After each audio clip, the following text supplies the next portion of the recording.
बाळ मित्रों, नवयुग शाळाના ડિજિટલ ક્લાસરૂમમાં દરેક બાળ મિત્રોનું હાર્દિક સ્વાગત છે। ભૂમિતિના પાયાના ખ્યાલોમાં આગળ વધીએ તો હવે ત્રિકોણની શરૂઆત કરીએ। બહુકોણમાં સૌથી સ્ટાર્ટિંગનો જો કોઈ બહુકોણ હોય કે સૌથી ઓછા રેખાખંડોથી જે બહુકોણ બનતો હોય, સૌથી ઓછા રેખાખંડો દ્વારા જે બહુકોણ બનતો હોય તો એ ત્રિકોણ છે। ત્રિકોણની વ્યાખ્યા આપણે જ્યારે બહુકોણની સમજૂતી મેળવેલી ત્યારે આપણે વ્યાખ્યા શીખી ગયા છીએ કે જે ત્રણ રેખાખંડોથી બનેલો બહુકોણ હોય એને આપણે ત્રિકોણ કહીએ છીએ। સાવ સિમ્પલ વ્યાખ્યા છે। ત્રિકોણ કઈ રીતે દોરાય એ ત્રિકોણને મેં દોરીને પણ તમને બહુકોણ વખતે સમજાવેલું, તો સીધી આજે આપણે એની વ્યાખ્યા જ લખી લઈશું કે ત્રણ રેખાખંડોથી बनता बहुकोण ने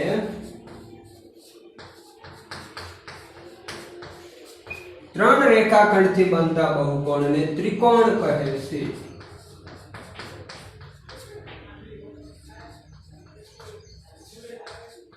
હવે જો તો ત્રણ રેખાખંડોથી બનતા બહુકોણને ત્રિકોણ કહે છે। એનો મતલબ ત્રણ રેખાખંડો એટલે ત્રણ બાજુઓ આવશે। તો તેથી આપણે કહી શકીએ કે રેખાખંડોને ત્રણ બાજુઓ હોય, પછી નામ શું છે? ત્રિકોણ। તો ત્રણ કોણ, કોણ એટલે ખૂણા, તો ત્રણ ખૂણાઓ હોય, ત્રણ બાજુઓ હોય, અને હજી એક શબ્દ આવે કે ત્રણ અસમરેખ બિંદુઓ। તો કે ત્રણ બાજુઓ, ત્રણ અસમરેખ બિંદુઓ અને ત્રણ ખૂણાઓ હોય તેને ત્રિકોણ કહે છે। તો ખાસ આના સિવાય ત્રિકોણ બીજાને કોને ત્રિકોણ કહી શકાય? તો કે ત્રણ અસમરેખ બિંદુઓ, ત્રણ અસમરેખ બિંદુઓ તથા ત્રણ બાજુઓ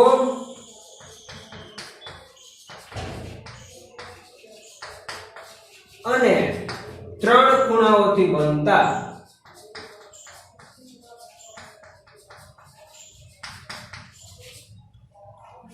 बनती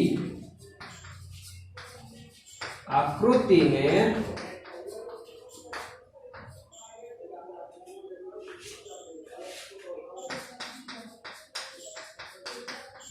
त्रिकोण कहे छे। હવે જુઓ તો ત્રણ અસમરેખ બિંદુઓ તથા ત્રણ બાજુઓ અને ત્રણ ખૂણાઓથી બનતી આકૃતિને ત્રિકોણ કહે છે। એક શબ્દ નવો આવ્યો, અસમરેખ બિંદુઓ।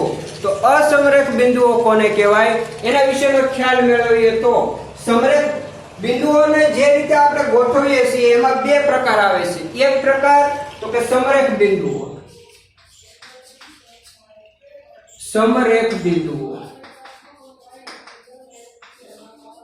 અને બીજા અસમરેખ બિંદુઓ। આગળના ધોરણમાં આ બિંદુઓનો ઉપયોગ કરીને આજે આની વ્યાખ્યાનો ઉપયોગ કરીને ઘણા બધા દાખલાઓ આગળના ધોરણમાં આપણે ગણશું। વર્તુળમાં જે છે, પછી આ ત્રિકોણ આધારિત હજી આગળ આપણા ચેપ્ટર આવશે તેમાંનો ઉપયોગ ખાસ આવશે। પણ અત્યારે ખાલી સમજી લો સમરેખ બિંદુઓ કોને કહેવાય ને અસમરેખ બિંદુઓ કોને કહેવાય। સમરેખ જો જેવું એનું નામ છે એવો જ એનો ગુણ છે કે જે બિંદુઓ એક રેખામાં આવેલા હોય, એક લાઈનમાં, એક રેખામાં આવેલા હોય। દાખલા તરીકે આ રેખા છે બરોબર, તો આની પર આમ આવેલા હોય, અથવા તમે રેખા નો દોરો તો સીધી લાઈનમાં આમ જો આમ હોય, જો આ એક રેખામાં થયા, પછી તો કે જો આમ, એવું કઈ જરૂરી નથી કે આમ સીધા હોય, આમે સીધા હોય, પછી આમે એક રેખા હોય, જો આમ આમ, તો આમ રેખા બને। મતલબ કે એક રેખામાં આવેલા હોય તેવા બિંદુને સમરેખ બિંદુઓ કહે છે। જ્યારે તો કે એક રેખામાં આવેલા ન હોય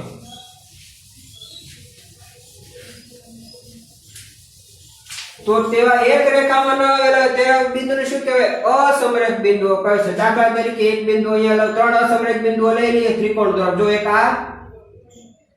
આ લો, અહીંયા લો અને એક અહીંયા લો, તો આ બે સમરેખ કહેવાય બરાબર। આ બે કદાચ સમરેખ બરાબર, આ સમરેખ બનતું નથી, તેથી આ ત્રણેયને અસમરેખ બિંદુઓ કહે છે। અસમરેખ બિંદુ એટલે તો કે સીધી રેખામાં ન આવેલા હોય અથવા તો એક જ રેખા પર ન આવેલા હોય તેવા બિંદુઓનો ગણ એટલે અસમરેખ બિંદુઓ. તો આવા ત્રણ અસમરેખ બિંદુઓથી તથા ત્રણ બાજુઓ તથા ત્રણ ખૂણાઓથી જે આકૃતિ બને એને શું કહેવાય? ત્રિકોણ કહે છે. તો ત્રણ અસમરેખ બિંદુઓ લીધા એનું નામ આપી દઉં A, B અને C. તો આ ત્રણ અસમરેખ બિંદુઓ એ ક્યાં આવેલા છે? જુઓ તો ત્રણ અસમરેખ બિંદુઓ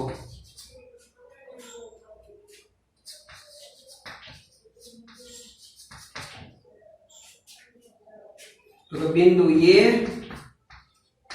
બિંદુ B અને બિંદુ C. હવે આ અસમરેખ બિંદુઓને જોડી દો. જો તો આ અસમરેખ બિંદુઓને જોડો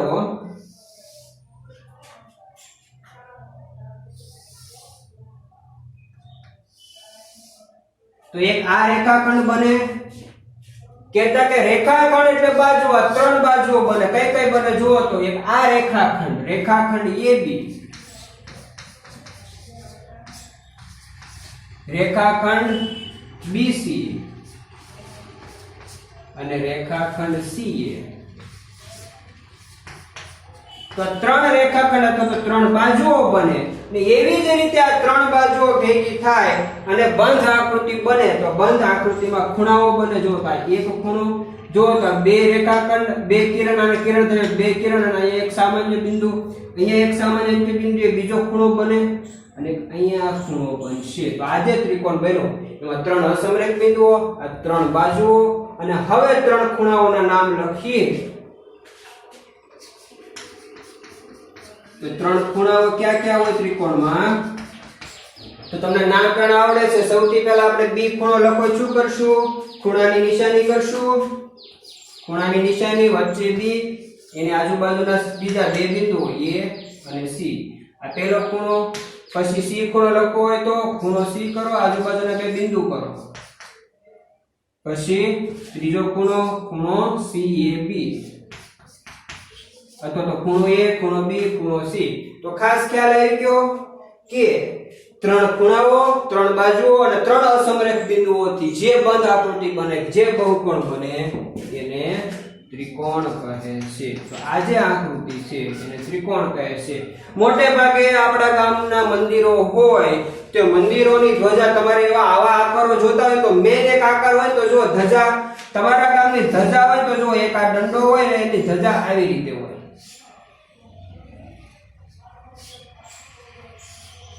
આનો કઈક કલર હોય ને ફરફર થતી હોય. તો આ જે વસ્તુ છે, જો આ જે છે એ ત્રિકોણ આકાર છે. ધજા છે ને ત્રિકોણ આકાર હોય, એ આડો ત્રિકોણ હોય. તો આવી બીજા પણ આકારો તમે લઈ શકો. કોઈ જગ્યાએ તમે સેન્ડવિચ સમોસા ખાવા જતા હો તો સેન્ડવિચ સમોસા મોટે ભાગે ત્રિકોણ આકારમાં હોય છે.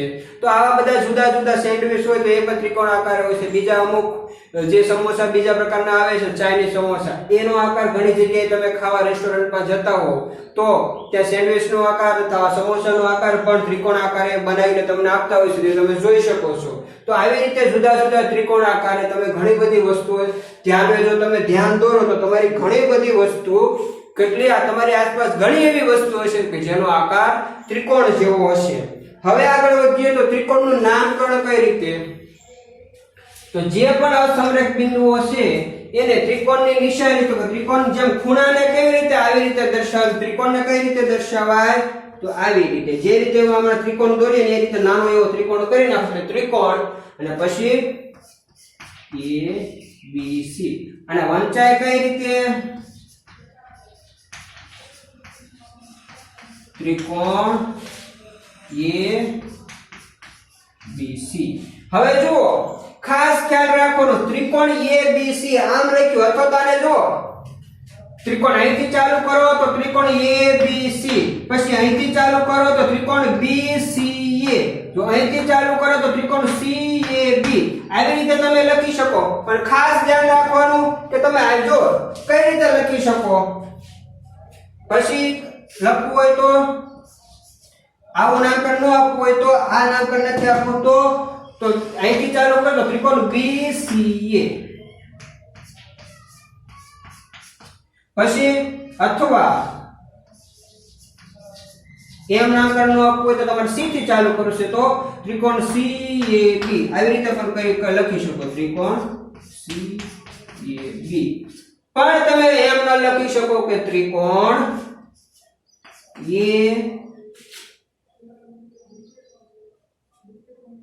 ABC ACB બધે એ રીતે લખી શકાય પણ ખાસ ખ્યાલ હું રાખવાનો કે તમે કોઈ પણ રીતે લખો પણ આપણે આપણી રીતે ગમે તે સીધું જે બનતું હોય ને અહીંથી જ ચાલુ કરવાનું ABC બરોબર AB ત્રિકોણ ABC આને કઈ રીતે વંચાય તો કે ત્રિકોણ ABC હવે જુઓ તો આગળ તો ખાસ અત્યાર સુધી જે પણ લખાયું હોય બધું જ તમે લખી લેજો કે ત્રણ રેખાઓથી બનતા બહુકોણને ત્રિકોણ કહે છે ત્રણ અસમરેખ બિંદુઓ તથા ત્રણ બાજુઓ તથા ત્રણ ખૂણાઓથી બને જે આકૃતિ એ આકૃતિને આપણે ત્રિકોણ કહીએ છીએ હવે ત્રણ અસમરેખ બિંદુઓ લઈ લઈએ તો ત્રણ અસમરેખ બિંદુઓ કઈ રીતે બને તો કે એક જ રેખામાં ન આવેલા સીધી રેખામાં ન આવેલા હોય તેવા બિંદુઓને અસમરેખ બિંદુઓ કહેવાય તો બિંદુ A બિંદુ B બિંદુ C ત્રણ અસમરેખ બિંદુઓ લીધા આ બિંદુઓને જોડવાથી બિંદુ A અને બિંદુ B ને જોડવાથી રેખાખંડ AB બને અને કોઈ પણ બહુકોણનો રેખા બે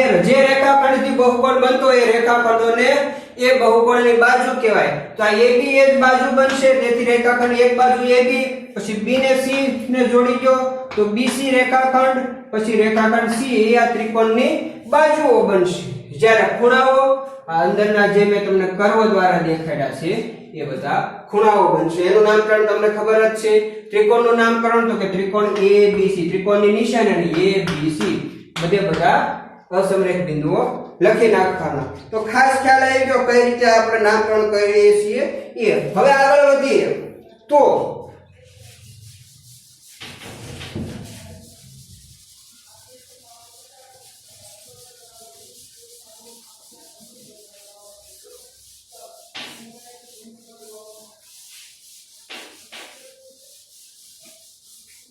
હવે ત્રિકોણ લખેલું છે ત્યાં હું એક બિંદુ P લઉં છું તો આ બિંદુ P જે છે એ ક્યાં આવેલું બિંદુ કહેવાય તો કે જે બિંદુ P જે છે એ ત્રિકોણની અંદર આવેલું બિંદુ કહેવાય તો એ જે ભાગ છે એ ત્રિકોણની અંદરનો ભાગ કહેવાય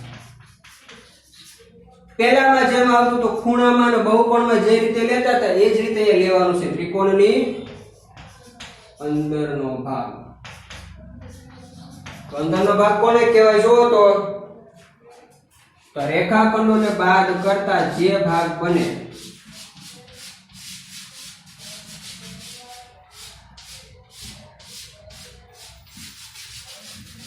જો તો આ જે બધો ભાગ જે છે એને જે પણ મેં છાयांकित કર્યો છે એ ભાગ જો આ લાઈન આ જે લાઇનિંગ છે ત્રિકોણ બાજુઓનું એને બાદ કરતા એ સિવાયનો જે ભાગ છે આ અંદરનો જે ભાગ છે અહીંયા બિંદુ આપણું P હતું તો આ જે બિંદુ P છે એ P બિંદુ અંદરના ભાગમાં આવેલું છે એવું કહેવાય તો આ જે તમને છાयांकित ભાગ દેખાય છે એ ભાગને તમે શું કહેશો અંદરનો ભાગ હવે કોઈ બિંદુ અહીંયા આવેલું હોય ધારી લો કે Q બિંદુ છે તો આ જે Q બિંદુ જે છે એ ક્યાં આવેલું કહેવાય તો કે ત્રિકોણની બહાર આવેલું કહેજો અહીંયા છાयांकित ભાગમાં હોય તો એ બિંદુ ત્રિકોણની અંદરનું બિંદુ કહેવાય જ્યારે છાयांकित ભાગની બહાર હોય અથવા કેટલાક ત્રિકોણની જે આપણે બંધ આકૃતિ આ બંધ આકૃતિની બહાર હોય તો એને ત્રિકોણનો બહારનો ભાગ અને એ બિંદુને ત્રિકોણની બહારનું બિંદુ કહેવાય ત્રિકોણનો બહારનો ભાગ પછી હવે આપણે જે ત્રિકોણની બાજુઓ દોરી બરોબર રેખાખંડો દ્વારા જે ત્રિકોણ બનાવતા કોઈ પણ રેખાખંડ ઉપર જો એ બિંદુ આવેલું હોય દાખલા તરીકે અહીંયા બિંદુ આવેલું છે O તો બિંદુ O જે છે એ ત્રિકોણ પરનું બિંદુ અથવા તો ત્રિકોણ ઉપરનું બિંદુ કહેવાય છે તો એ જે ભાગ જે છે આપણા રેખાખંડોથી બનતો જે ભાગ છે એને ત્રિકોણ પરનો ભાગ કહેવાય ત્રિકોણ પરનો ભાગ તો ખાસ જે રીતે આપણે ખૂણાઓમાં શીખ્યા એના જેવું જ છે. 3 ભાગ પડે બહુકોણના. મેં તમને બહુકોણમાં શીખવાડેલું. આમ તો વક્રથી આપણે જોતા આવીએ છીએ કે વક્ર બહુકોણ એમાં આપણે જોતા આવ્યા છીએ. તો ત્રિકોણ એ શું છે? બહુકોણનો જ એક પ્રકાર છે. બહુકોણનો જ એક પ્રકાર ત્રિકોણ હોય. તો ત્રિકોણમાં ભાગ કેટલા? 3 ભાગ આવે. વક્રમાં 3 ભાગ હોય. બહુકોણમાં આપણે જોઈએ કે 3 ભાગ હોય. તો જુઓ તો આજે આપણે રેખાખંડોથી બંધ આકૃતિ દોરીએ. બંધ આકૃતિની અંદર જે બધી વસ્તુ રહેલી છે આ છાयांकित વાળી, ત્યાં કોઈ પણ બિંદુ, અહીંયા બિંદુ દાખલા તરીકે એમ ધારેલી, તો એમ આપી આ બધા ત્રિકોણની અંદરના ભાગના બિંદુ કહેવાય. ત્રિકોણની અંદરના બિંદુઓ કહેવાય. જ્યારે આજે આપણે રેખાખંડો દોર્યા, એ રેખાખંડો ઉપર જે બિંદુઓ આવતા હોય, દાખલા તરીકે આજે આપણે ઓ દર્શાવીએ તો એ બિંદુને ત્રિકોણ પરનું બિંદુ કહેવાય અથવા તો ત્રિકોણ ઉપરનું બિંદુ કહેવાય. જ્યારે આજે આપણે બંધ આકૃતિ ત્રિકોણની દોરી, આ બંધ આકૃતિની બહાર જ્યાં પણ કોઈ બિંદુ અહીંયા તમે લ્યો તો એને ત્રિકોણનો બહારનો ભાગ કહેવાય. તો ખાસ દરેક બાળમિત્રોને ખ્યાલ આવશે ત્રિકોણનો અંદરનો ભાગ, ત્રિકોણનો બહારનો ભાગ અને ત્રિકોણ પરનો ભાગ. તો ખાસ દરેક બાળમિત્રો જોઈ લેશે કે કઈ રીતે વ્યવસ્થિત આવે છે. હવે આગળ વધીએ એ પહેલા ખાસ ત્રિકોણ કોને કહેવાય તમારે સમજવાનું છે. હવે આમાં જે અસમરેખ બિંદુઓ લીધા, એ બિંદુ, બી, બિંદુ સી ને, એને તમારે અસમરેખ બિંદુઓ કહેવાય. અસમરેખ બિંદુઓ કહી શકો અથવા તો તમે એ બી સી ને શિરોબિંદુઓ પણ કહી શકો. તો બિંદુ એ, બિંદુ બી, અહીંયા બિંદુ બી તો જો આપણે ભૂસી નાખ્યું, બિંદુ બી અને બિંદુ સી. તો આ બિંદુ એ, બિંદુ બી અને બિંદુ સી ને ત્રિકોણના શિરોબિંદુઓ કહે છે. તો ખાસ દરેક બાળમિત્રોને યાદ રહેશે કે ત્રિકોણ એટલે શું? તો કે 3 રેખાખંડોથી બનતા બહુકોણને ત્રિકોણ કહે છે. તો ખાસ ત્રિકોણ કોને કહેવાય? અને ત્રિકોણની બીજી રીતે તમારે દર્શાવવો હોય તો 3 અસમરેખ બિંદુ, 3 બાજુઓ અને 3 ખૂણાઓથી બનતા આકૃતિને ત્રિકોણ કહે છે. અને મેન ઉદાહરણ કયું કોઈ હોય તો આપણા મંદિર, ગામમાં મંદિર હોય, રામજી મંદિર હોય, શિવ મંદિર હોય, આ બધા મંદિર હોય તો બધા જ મંદિરોની ઉપર જે ધજા હોય એ મોટે ભાગે ત્રિકોણ આકારમાં તે લહેરાતી હોય. તો એ ખાસ ઉદાહરણ, એક મેન તમારા મગજમાં ત્રિકોણનું ઉદાહરણ જશે. બરોબર. પછી હજી એક બીજો પ્રશ્ન આવશે કે તમને હજી એક કહી દઉં કે હવે જ્યાં તમને મેં ખૂણા દર્શાવેલા, અહીંયા એક આ ખૂણો, આ અહીંયા ખૂણો, આ ખૂણો, તો આ ખાલી તમારે અત્યારે ખાલી જાણવા માટે કહી દઉં છું. એ બધું તમારે આગળના ધોરણમાં આવશે જ. એક ભાઈ જે ત્રિકોણના જે ત્રણેય ખૂણા છે, આ ત્રણેય ખૂણાનો માપનો સરવાળો 180 અંશ થાય. આ ખૂણાને અંશમાં માપવામાં આવે. તો આને આપણે માપન કરશું આગલા ધોરણમાં, આ ખૂણાઓનું માપન કરશું. અને એ માપન જે છે તમારી જે કંપાસમાં કોણ માપક હશે ને, કોણ માપકથી આપણે આ ખૂણો માપશું અને એને આપણે ખૂણાનું નામકરણ કરશું. તો એ જે ખૂણા આવે આ ખૂણાને તમે ત્રિકોણના ત્રણેય ખૂણાઓનો સરવાળો કેટલો થાય? તો કે 180 થાય. એટલું યાદ રાખજો, ક્યારેક તમારે દાખલામાં આવું પૂછાઈ શકે. તો ખાસ પછી આવ્યો ત્રિકોણનો અંદરનો ભાગ, ત્રિકોણનો બહારનો ભાગ અને ત્રિકોણ પરનો ભાગ કોને કહેવાય. તો ખાસ આપણે સમજી લીધું. સમરેખ બિંદુઓ, અસમરેખ બિંદુઓ કોને કહેવાય એ પણ ખાસ મગજમાં રાખજો. અને હજુ તમને કહું છું, જે બાળ મિત્રો બુક ના બનાવતા હોય એ ખાસ બુક બનાવવાનું રાખે. કારણ કે જ્યારે પણ શાળા શૈક્ષણિક કાર્ય ચાલુ થશે રેગ્યુલર રીતે, મતલબ કે શાળા શરૂ થશે, બધા જ બાળ મિત્રો સ્કૂલે આવવા મળશે, એટલે દરેક બાળ મિત્રને હું બુક જોવા માંગીશ તમે કેટલું લખ્યું છે અને કેટલું નથી લખ્યું. તો દરેક બાળ મિત્રએ ખાસ જોવાનું રહેશે કે જે પણ અહીંયા લખાવવામાં આવે છે, બોર્ડમાં જે પણ લખવામાં આવે છે બધું તમારે લખવાનું રહેશે. તો આજે એટલે સુધી રાખીએ છીએ. આવતા લેક્ચરમાં ત્રિકોણ આધારિત દાખલાઓ જોશું. ત્યાં સુધી ખાસ અત્યાર સુધીના બધા તાસો, 14 તાસનું જે પણ ઓછું આવડતું હોય, ભૂલાઈ ગયું હોય તો વારંવાર એનો મહાવરો કરતો રહેવાનો, બુકમાં લખી નાખવાનું, પછી વારંવાર મહાવરો કરતો રહેવાનો, જેથી કરીને બધા તાસ અને આખું ચેપ્ટર આપણને આવડતું થઈ જાય. તો ખાસ ત્રિકોણમાં જેટલે સુધી રાખીએ છીએ. આવતા તાસમાં દાખલાઓથી શરૂ કરશું અને ખાસ દરેક બધું નોટ ડાઉન કરતા રહેશો. તો અત્યારે એટલે સુધી રાખીએ છીએ. જય હિન્દ.